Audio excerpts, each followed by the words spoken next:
For, I would say, the last 2 months, 7 weeks, 6 weeks, I've had in my mind a quote from the words of my perfect teacher that I wanted to share with people. We have so many opportunities throughout the day to deal with obstacles that come up. And Patrul Rinpoche is a Nyingma Lama of the 19th century whose students came from all schools of Buddhism. He's well regarded, and the translation of his book, The Words of My Perfect Teacher, His Holiness wrote the introduction, or the preface, I guess. That book alone is a wonderful guidebook for how to train our minds. And it seems to me, although I don't know technically if you'd put this in the genre of teachings, but it is really rooted in the Atisha school of Kadampa masters' thought training. How to work with obstacles as they come up in our mind. And so in this section in the book, Patrul Rinpoche is quoting from another Nyingma master, Longchenpa, of the 14th century, clearly came out of that Kadampa system. And he's teaching in the section on anger and how to work with anger and the things that come up that way. And he talks about, when we do the big visualization, often, we visualize the Buddhas and all the Bodhisattvas and everybody in the space in front. And then we often talk about it, this comes up when we're doing the 35 Buddhas, who's in front of us? The difficult ones. The people that are harming us are the ones that we put in front. Parents, mother on the left, father on your right, your friends behind, but the difficult ones are right in front of us. And Patrul Rinpoche says, you may wonder why your enemies and obstacle makers are given precedence over even your parents. The reason is that we have undertaken the great vehicle. And we must have love and compassion and bodhicitta equally for all beings.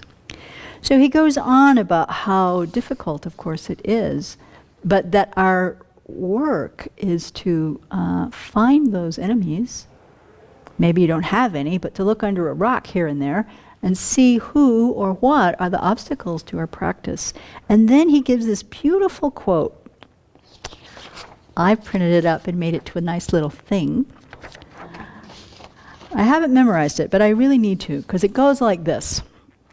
Assailed by afflictions, we discover Dharma and find the way to liberation. Thank you, evil forces. When sorrows invade the mind, we discover Dharma and find lasting happiness. Thank you, sorrows. Through harm caused by spirits, we discover Dharma and find fearlessness. Thank you, ghosts and demons, literal and otherwise. Through people's hate, we discover Dharma and find benefits and happiness. Thank you, those who hate us. Through cruel adversity, we discover Dharma and find the unchanging way. Thank you, adversity. Through being impelled by others, we discover Dharma and find the essential meaning. Thank you, all who drive us on. We dedicate our merit to you all to repay your kindness.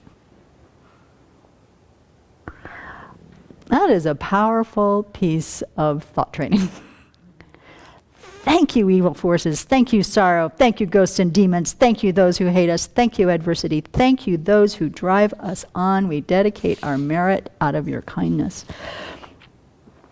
So in the world today, there's a lot of people thinking about, still so much contention in the political environment, in the social environment, and then every day in our life, people get in our face every single day, sometimes many, many times a day, sometimes just one person, sometimes many people.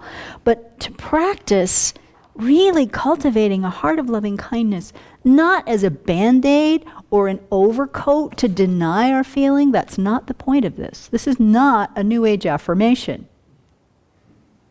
This is to help us understand at a very deep level that our bodhicitta, our compassion, our love, our fortitude can only be developed, our fortitude in particular, can only be developed in the face of adversity.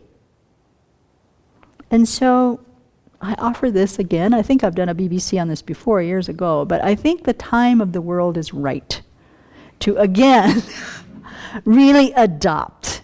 Assailed by affliction, we discover Dharma, etc. And let that, as we move forward, and people, really feel how they want to be in the world in the next while, that we use this as our guideline. And offer gratitude for the opportunity to develop patience, fortitude, and love for all beings.